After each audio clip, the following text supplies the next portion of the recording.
Meanwhile, when the crowd had gathered by the thousands so that they trampled on one another, he began to speak first to his disciples.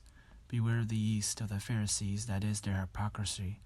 Nothing is covered up that will not be uncovered, and nothing secret that will not become known. Therefore, whatever you have said in the dark will be heard, and the light in what you have whispered behind closed doors will be proclaimed from the housetops. I tell you, my friends, do not fear those who kill the body, and after that can do nothing more. But I will show you whom to fear. Fear the one, after killing, has authority to cast into hell. Yes, I tell you, fear that one. Are not 5 sparrows sold for 2 pennies? Yet not one of them is forgotten in God's sight. But even the hairs of your head are all numbered. Do not be afraid. You are of more value than many sparrows. And I tell you, everyone who acknowledges me before others, the Son of Man also will acknowledge before the angels of God.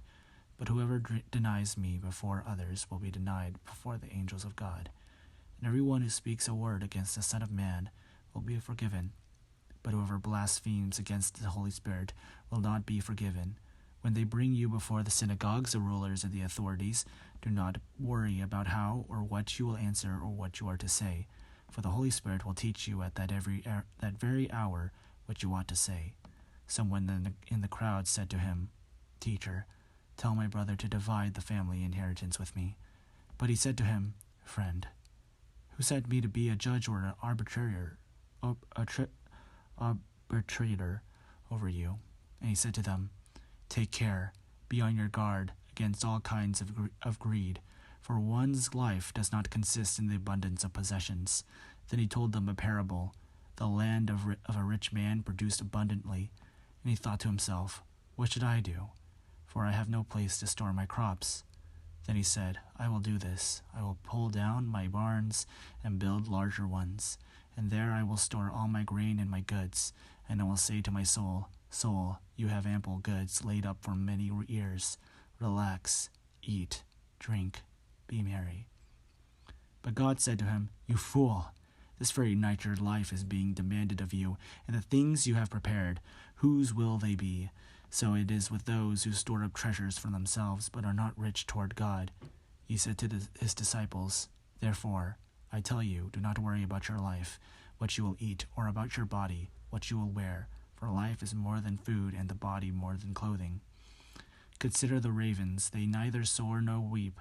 They have neither storehouse nor barn, and yet God feeds them.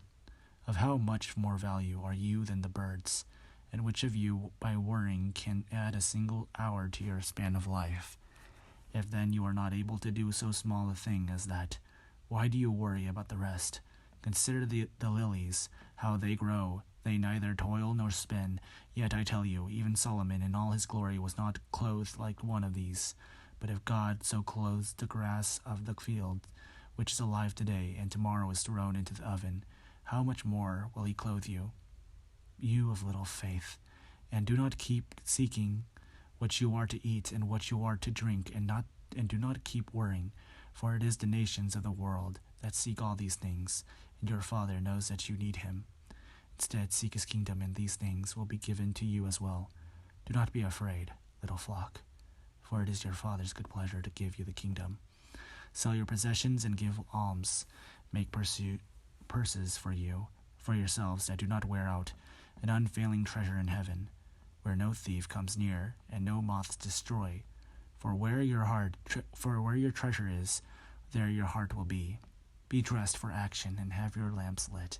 Be like those who are waiting for their master to return from the wedding banquet, so that they may open the door for him as soon as he comes and knocks. Blessed are those slaves whom the master finds alert when he comes. Truly, I tell you, he will fasten his belt and have them sit down to eat, and he will come and serve them. If he comes during the middle of the night nor near dawn and finds them, so blessed are those slaves. But know this, if the owner of the house had known at what hour the thief was coming, he would not have let his house be broken into. You also must be ready, for the Son of Man is coming at an hour you do not expect. Peter said, Lord, are you telling this parable for us, or for everyone?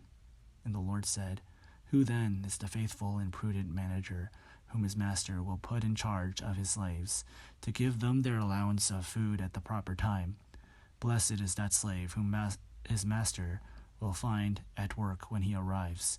Truly I tell you, he will put that one in charge of all his possessions. But if the slave says to himself, my master is delayed in coming, and begins to beat the other slaves, men and women, and to eat and drink and get drunk, the master of that slave will come on a day when he does not expect him, at an hour that he does not know, and will cut him up in pieces and put him in with the unfaithful.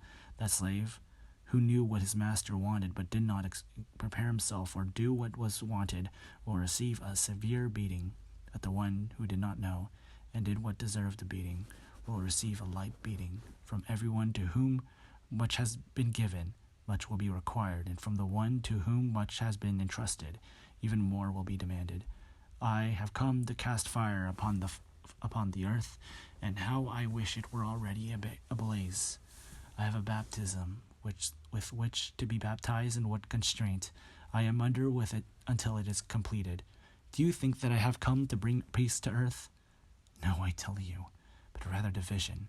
From now on 5 in one household will be divided, 3 against 2 and 2 against 3.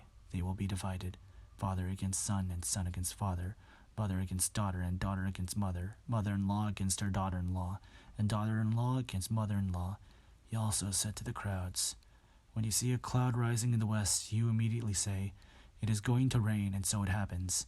And when you see the south wind blowing, you say, there will be scorching heat, and it happens. You hypocrites! You know how to interpret the appearance of earth and sky, but why do you not know how to interpret the present time? And why do you not judge for yourselves what is right? Thus, when you go with your accuser before a magistrate, on the way make an effort to reach a settlement, or you may be dragged before the jungle, and the judge hand you over to the officer. The officer throw you in prison. I tell you, you will never get out until you have paid the very last penny.